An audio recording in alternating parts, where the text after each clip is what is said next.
Em um mundo que já tivemos dezenas de milhares de animes, será que é possível inovar? Jujutsu Kaisen acredita que sim, e vamos conversar sobre ele hoje. O anime que simplesmente enganou todo o seu público.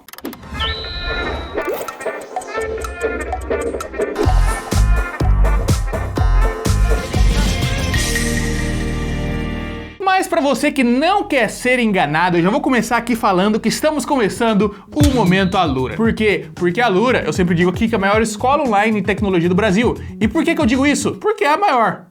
E é o quê? E é uma escola, sabe? Porque lá você aprende de verdade o mundo da tecnologia, né? Eu tava até conversando recentemente com as pessoas, porque a gente vê no passado, olha só, coisas de computador serão o futuro, não sei o que vai ser o futuro. Você entender de informática, você entender de mexer em computadores, você vai dominar o mundo. Chegamos nesse futuro. O futuro já está aqui nesse momento. E a Alura acompanha você com vários cursos de programação, cursos de ciências de dados, cursos de DevOps, cursos de mobile, dentre várias outras áreas. E tenho aqui para vocês desconto. Como é que funciona a Alura? Você faz uma única matrícula e com essa matrícula você pode fazer qualquer um desses mais de 1.300 cursos. Então você não está comprando um curso só para você assistir. Você está tendo todo o acesso a toda essa gama de conhecimento, então você fica livre para expandir todas as suas áreas, certo? Então o link está na descrição, aproveitem e brilhem por aí, porque o futuro tá aqui, mas o futuro ainda é amanhã, então ainda dá tempo, corre lá! Jujutsu Kaisen, já comentei em uma outra ocasião aqui que eu acredito que é um anime que conseguiu se localizar muito bem, é aquele anime que entende a época que ele se passa, e ele se passa num período em que já tivemos vários shonens de porrada bastante famosos. E o Jujutsu Kaisen faz uma grande somatória de vários elementos desses outros animes que funcionam aqui dentro do seu próprio universo, mas o que ele faz reverso eu acho mais interessante. Sempre que eu lembro do anime, eu lembro de um momento específico e de toda a construção para isso, e eu fico simplesmente arrepiado, porque eu acho maravilhoso isso. Caso você não tenha assistido o anime e não queira nenhum tipo de spoiler, vai lá, né? Porque aqui a gente vai tratar de spoilers da primeira temporada, que é o que foi lançado, mas se você estiver tudo bem, prossiga aqui com esse vídeo, talvez ele te dê vontade de assistir o restante. Temos ali de início Itadori, nosso protagonista, e ele tem ali um grupo, duas pessoas que são seus amigos. Esse é o tipo de coisa que a gente vê basicamente sempre sendo utilizado em animes, né? Uma estrutura básica de pessoas que vão se conhecendo e se tornam amigos ali mais pra frente. Mas a questão é que o Itadori é separado dessas duas pessoas depois dele ter, entre algumas aspas ali, morrido. E retornando à vida e ficando escondido em isolamento, o Itadori acaba conhecendo o Junpei. E é aqui que as coisas ficam do nível que eu gosto, mas gosto demais. Itadori tem ali sua personalidade, um cara que quer viver, aproveitar a vida e morrer rodeado de pessoas, rodeado de bons amigos. E Junpei, meio que tá no oposto disso, tá sofrendo justamente por não ter amigos, tá sofrendo bullying na escola, as pessoas meio que destruíram a vida dele em várias vezes.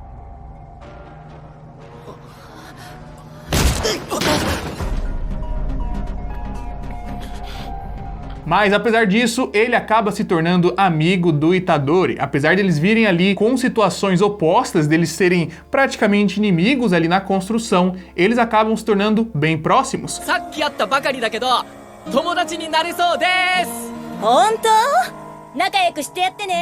E essa relação entre os dois é o que é interessante, porque é o tipo de relação que a gente vê em anime que vai sendo estreitada, eles vão ficar mais próximos, eles vão se tornar amigos, a gente já imagina, né, a progressão dessas coisas. E essa nossa imaginação é reforçada pela abertura do anime, que mostra todo mundo reunido na escola Jujutsu, inclusive o próprio Junpei. E quando você tem todo esse padrão somado, tanto a abertura que dá um semi-spoiler do que vai acontecer mais pra frente, quanto ao desenvolvimento da amizade dele, que pra mim durante o anime pareceu muito mais assim, o Itadori é próximo do Junpei, e aqueles dois outros que ele conheceu, ele vai se tornar mais próximo depois. Mas pra mim, o braço direito do Itadori durante o percurso do anime seria o Junpei, sabe? Naruto e Sasuke, não que eles fossem, né, necessariamente ali rivais depois que começaram uma amizade, mas que eles seriam, né, o braço, o elo forte de uma amizade. E o anime dá bastante pista pra isso, alimenta bastante, porque o próprio Itadori consegue fazer o Junpei começar a enxergar um lado melhor da vida, começar a enxergar positividade, sentimentos bons, começar a entender, começar a sorrir mais uma vez.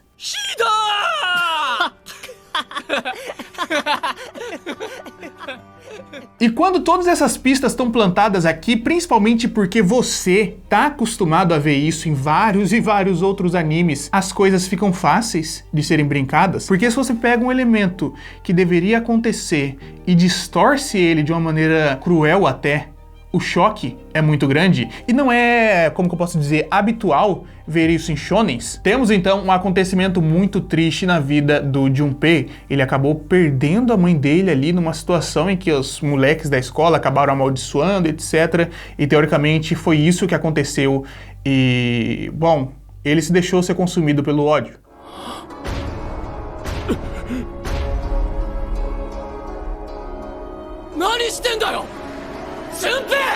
Ficou completamente furioso, toda a parte boa da vida, toda a parte positiva que ele estava passando a enxergar agora, principalmente por conta do amigo, foi por água abaixo. Ele caiu, ficou imerso num poço de escuridão e com, né, de certa forma, razões justificáveis para isso. Se entregou e se aliou cada vez mais ao grande vilão, fazendo ali uma oposição direta ao Itadori. E novamente, esse é um tipo de estrutura que a gente está acostumado. Já que eles vão lutar aqui, eles vão lutar, depois vão se entender e as coisas vão acontecer dessa maneira. Só que durante o desenvolvimento dessa luta, as coisas ficam estranhas, na verdade.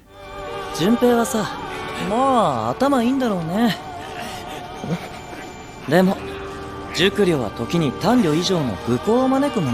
e é aí que Jujutsu Kaisen trai não apenas os seus personagens, como a expectativa que o público tinha. O Mahito, que estava acompanhando aquela luta, começa a brincar com os sentimentos do Junpei, começa a utilizar cada vez mais ele como uma manobra, como estratégia de luta, até a última gota e a última possibilidade. Chegando ali a uma situação que ele queria ver o que aconteceria se ele transformasse o Junpei em uma outra coisa e matasse ele em seguida. Mui Tenpen.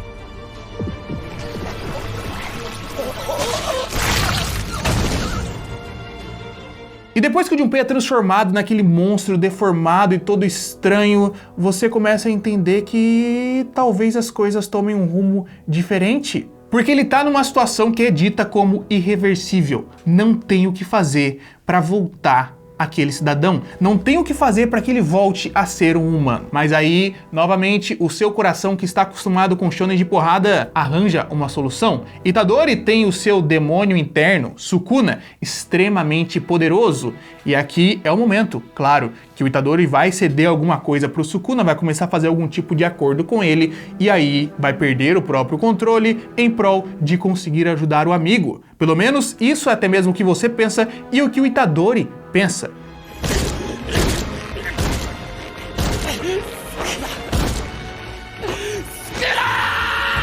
Ele tenta fazer algum tipo de acordo com o Sukuna, oferece tudo que ele tinha, até mesmo a própria vida, em prol de conseguir ajudar o amigo.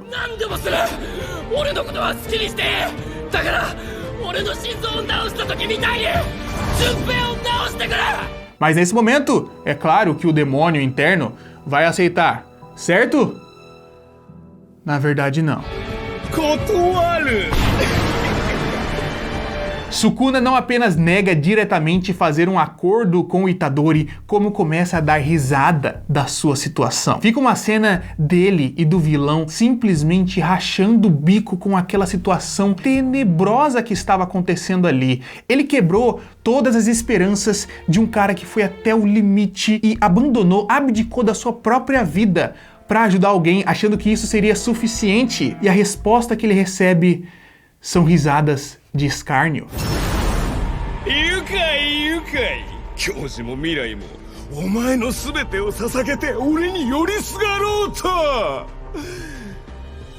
何も救えないとは。 E esse momento, só de lembrar, me dá muitos e muitos arrepios. É o momento mais marcante de Jujutsu pra mim inteiro até agora, porque é uma negação não apenas ao personagem, mas a tudo o que a gente viveu e tudo que a gente esperava desse anime. Principalmente considerando que ele tem muitas e muitas referências de outros animes dentro de si mesmo. Então aquele momento do demônio interno simplesmente rejeitar mais poder ou mais controle que ele poderia e dar risada da situação é extremamente pesado, porque a gente acompanhou toda a vida daquele moleque, a vida foi sofrida, ele estava finalmente conseguindo sair do poço agora, colocaram ele debaixo, mais uma vez seu amigo foi lá e enfiou a mão dentro daquele poço, tentando arrastá-lo com todas as formas, ele trocaria de lugar com o amigo se fosse possível, mas não foi.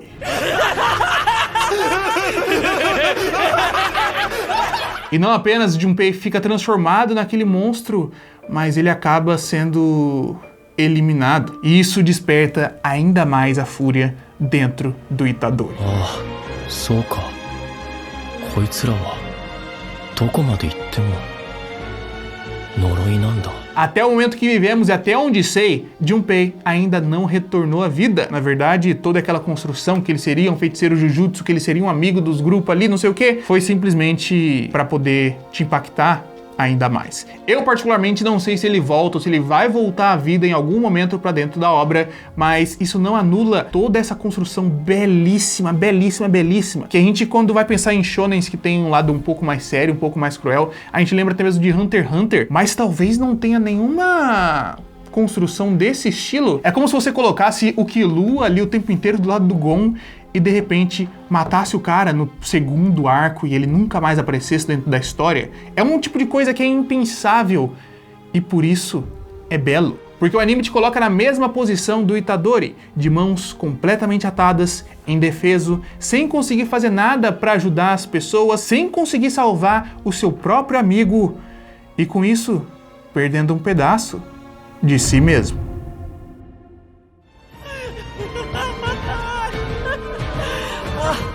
もう死んだ。あ、ちょっと乱暴に形変えたからね。だよな。ぶっ殺してやる。